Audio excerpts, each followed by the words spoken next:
In today's video, I'm going to teach you how to delete your Klaviyo account. Whether you've been experimenting with email marketing platforms or have decided that Klaviyo isn't the right fit for your needs, knowing how to safely and properly close your account is essential. So, let's dive into the steps required to make this happen. First and foremost, you'll need to navigate to the Klaviyo website. This is where our journey begins.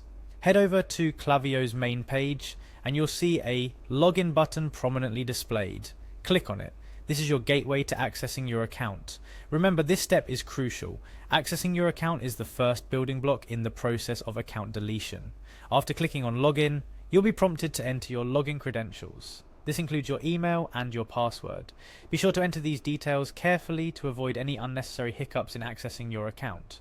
Once you've inputted this information, the login button will beckon once again.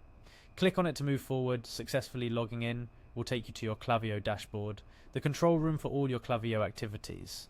But our focus here is to navigate away from the dashboard towards the account settings.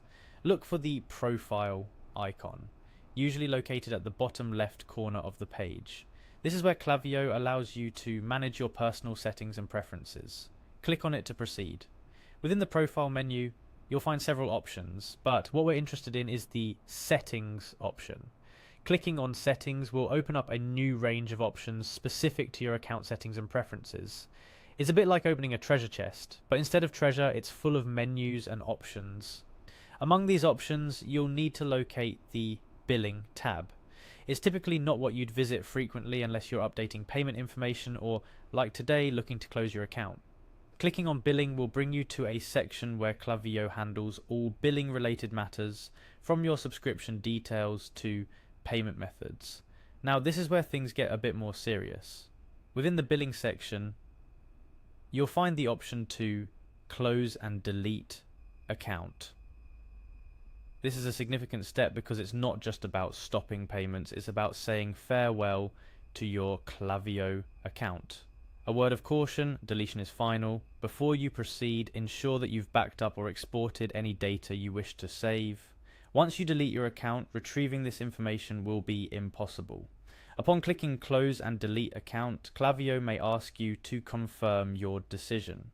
This could involve ticking a box or answering a prompt. They're checking one last time if you're sure about your decision.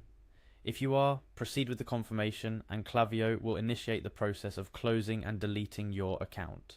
And that's essentially it. You've taken all the necessary steps to delete your Klaviyo account. Remember, the process might take a little time to complete fully, so don't be alarmed if your account seems active for a short period after you've confirmed deletion. To wrap up, deleting your Klaviyo account is a straightforward process that primarily involves navigating through your account settings to the billing page, where you can find the option to close and delete your account. It's important to ensure that you're ready to say goodbye, as this process is irreversible. Always double check that any important data or information is backed up elsewhere before proceeding. Thank you for watching, and I hope this guide has been helpful. If you have any further questions or need assistance with another digital tool or platform, feel free to explore our channel for more tutorials and guides designed to make your digital life a bit easier. Goodbye for now.